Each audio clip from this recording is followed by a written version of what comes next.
Well, the character of Emily is very well defined and put together. She likes to be in control. She has her goals. She has her business.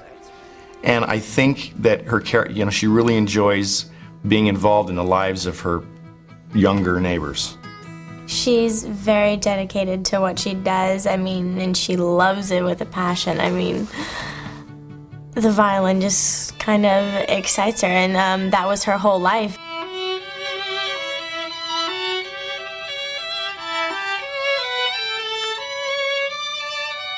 Thank God no sound came out of the violin only when I was practicing though.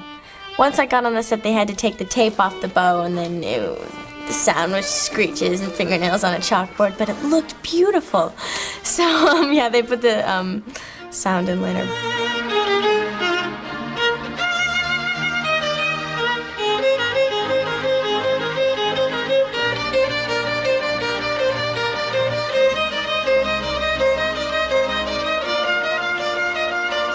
Everything was so simple for her, and then she had her business on the side. She loved the neighborhood kids. She loved giving them advice. It's kind of like Lucy and Charlie Brown. Basically, yeah, you just come in, you say whatever's on your mind, whatever's bothering you, whatever bad things you did. Usually, with kids, it's, broke something of your parents, you want to hide it. She'll take it, she'll put it in a bag, and, never speak of it again. What she doesn't realize is that, keeping secrets can be an emotionally dangerous game to the secret keeper. Let's go. And it can catch up to you. Anything of yours in there? Oh, come on, you know my secret. Didn't you just hear me?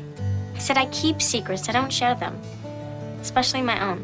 If you keep a secret, then it just kind of builds up, and there's eventually going to be this one point where everything's just going to explode and kind of crumble. Yeah, and the more secrets you keep, the more just this heavy weight on your shoulders. It's better if it's just lifted off and you just tell everybody and just be very open. Well, if you want to properly conceal the evidence, you better come with me.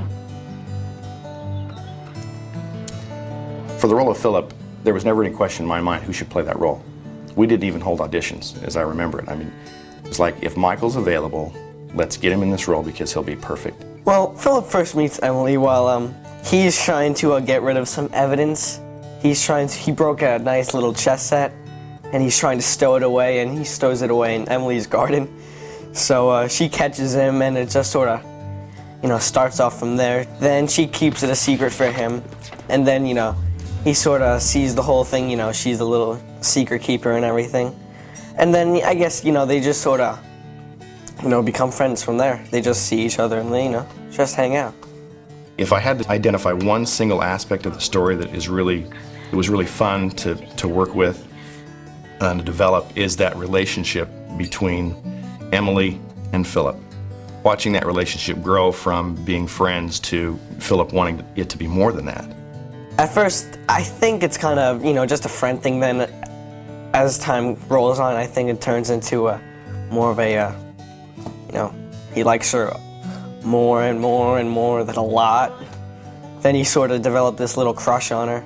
Do you think you could ever fall in love with someone who wasn't a conductor? Actually, I wouldn't mind if you were a pianist. And we could play Mozart's violin and piano sonatas. It'd be so romantic to make music together. And that's the part of the story that I've noticed that people really respond to. And they wonder, is he going to get the girl? A lot of kids at the end kind of wish that Philip did get the girl. And so there was a very tricky transitional scene in there where Emily admits to Philip that, thanks for helping me get into the symphony, and I appreciate it. Also, thanks to your adorable big brother. And she lets him know in certain terms that she is interested in his big brother. And that's more plausible. That's probably the way it would go down. Friends? The best.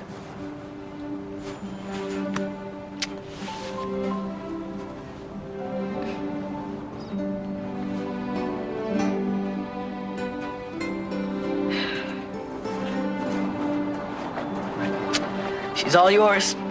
Thanks, buddy. And David, I'm not too young to see it.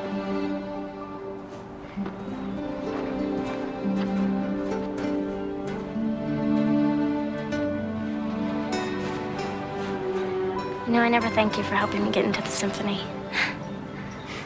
Well, David has grown up on a movie set.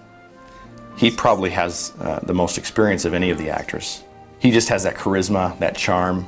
Girls look at him and they like him. You know, he's kind of the red-blooded, all-American young man, and he's a good kid. Let's hug. Let's all hug and pretend like we like each other. In Hollywood, kids are forced to grow up a little too fast. But these kids seem to have a real solid base, and I think that's really important.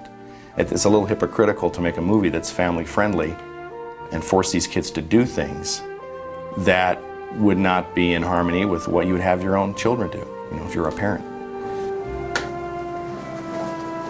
And action. Nice job. Thank you very much, Evan. See you tomorrow.